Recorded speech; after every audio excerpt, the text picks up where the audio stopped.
the government is really dropping the ball where it comes to protecting these children that are trying to cross the border. Truthfully, they're being caught. But once they're caught illegally crossing the border, that doesn't mean we have the right to mistreat them. And this report is very, very sobering. Take it. Well, what's interesting about this report is not just the abuses that it details, and we get to that in a second, but the fact that this information was obtained via Freedom of Information Act request, American Civil, the ACLU, International Human Rights Clinic, a couple other groups finally got their hands on this information.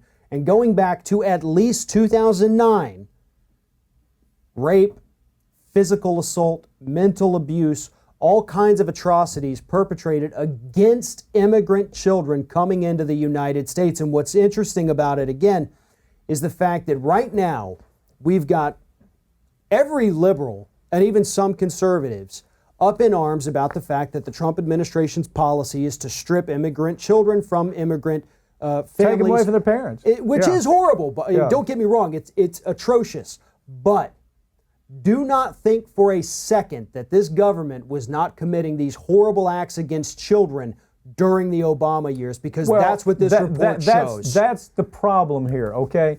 The problem is we're trying to contrast the golden Obama years, I suppose. I mean, it's just, they've taken it to such a crazy level of adoration when we're not being honest about it. This report clearly comes from the Obama administration that, by the way, was that there were complaints during the Obama administration that the Border Patrol have turned into a bunch of monsters. I mean, the best way, the term that they used was the monstrous kind of activity coming from the Border Patrol, all during his administration. So now Donald Trump's people are out there and they say, okay, we got away with it this last administration, we'll sure be able to get away with it this administration. But what we're missing about is, who are these people? Okay, who are these folks that they give Border Patrol jobs to? Most of the time, they don't come from typical kind of law enforcement training. The recruitment of it is usually, it's bottom of the barrel kind of characters that we're going to put out there on the border because, you know, it's kind of private. Nobody really knows what they're doing. Nobody sees what they're doing. It's kind of done in it's done in a shroud. We don't understand what's going on out here. But what you have is, you know, you've got specific, report after report, 16-year-olds basically being raped. 14-year-olds that are being manhandled in a way that's nothing less than sexual abuse. You have a report, I saw the 16-year-old boy recounted that a patrol agent threw him to the ground, used his boot to literally smash the boy's face to where he needed medical care after that. So, I mean, I look at this and I just wonder, how did that happen for those years? And here's what bothers me. It happened during the Obama years because we were asleep at the wheel, because we were charmed by the fact that this man was a wonderful speaker. I mean, he was a charming character. He could have been an actor, really, probably would have been a wonderful actor. And we were charmed by that. In this report, and I think the ACLU is reacting the same way, this report shows what happens when we try to put too much of our faith in a character hero. This happens. All this happened during the Obama administration. Yeah. Tasers, batons, all kinds of, you know, weapons that these officers carry used against these children, because again, at the same time, it may not have been the official policy as it is today, but they were still stripping children from their parents, you know, sometimes never to be seen again. Yeah. And let's think about this for a second too. When we talk about these people illegally coming over the border, do you know what level of crime that is, coming from Mexico into the United States illegally? It is a misdemeanor.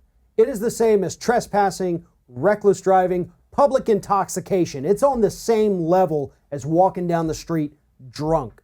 This is not a felony. This is not, you know, you don't treat them like you would a rapist or a murderer. And these are kids. But yeah, back to 2009, and with the Obama story there, it was because liberals, unfortunately, well, Democrats.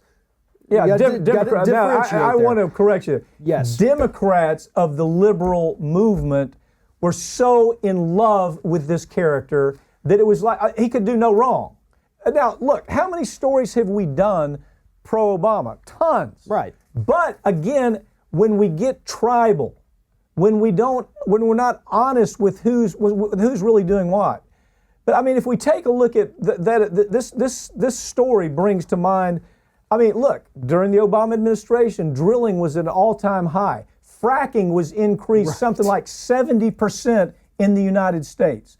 You had him wanting to increase NAFTA and the power of NAFTA and CAFTA through the trade agreements. You had Obama signing off on legislation that allowed pharmaceutical companies to rape and pillage the entire United States. So I guess what I'm really getting at, since I'm not a Democrat and I'm not a Republican, is I'm pretty pissed that every time this man walks on a stage, it's, oh my God, this was the perfect politician. No, he wasn't the perfect politician. This story, if the media will actually tell this story, I doubt CNN's going to tell the story. I doubt MSNBC is going to tell the story. But social media found this story, and social media will talk about it. And that's why I come back to the same point again. Corporate media is dead. If you want to get information, you really need to go to things like YouTube television, because that's where the information is. Well, and it's really interesting just when you think about the fact that all of these, tribalist Democrats back then, they overlooked the abuses because it wasn't unheard of. You could seek out and find these stories, but it's the same thing with all the drone attacks that killed all the civilians in the Middle East under Obama. When a Democrat does it, well, we can excuse it somehow. We can come up with, but he really just wanted to get the terrorists. But then you switch it the other way. A Republican does it. It's awful. The domestic spying under Obama is one of the best stories out there. Well, look, we got a few minutes. I mean, I want to talk about this because I'm so damn tired of getting emails from people. Oh, Pap, you're just, what have you turned into Republican? No, I'm not Republican, and no, I'm not conservative, and no, I'm not a Democrat.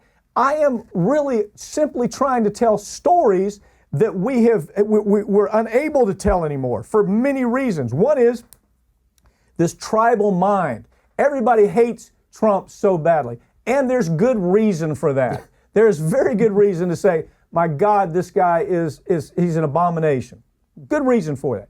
But in the process, we can't become so tribal that we can't tell stories without being attacked for telling a story. So what we're talking about here, very interesting conversation, because for years we just kind of let Obama do what he wanted to do because, wow, he's charming, Or because he made these lofty promises that really, for the most part, like on the environment, on drilling, on Wall Street, it was all talk. And with the domestic spying thing, it actually grew under Barack Obama from what it had been under George W. Bush, when all those same Democrats were talking about 1984 and George Orwell come to life because of domestic spying.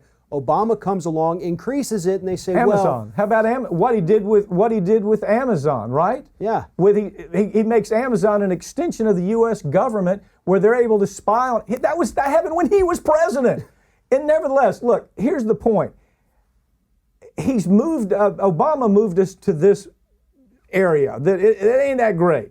Now we got Trump who's going to capitalize that and move us even further to Crazyville. Yeah. That's the problem. When we're not willing to say, guys, just call balls and strikes. You don't need to be a DNC Democrat. You don't need to be all that. You don't need to be a registered Republican.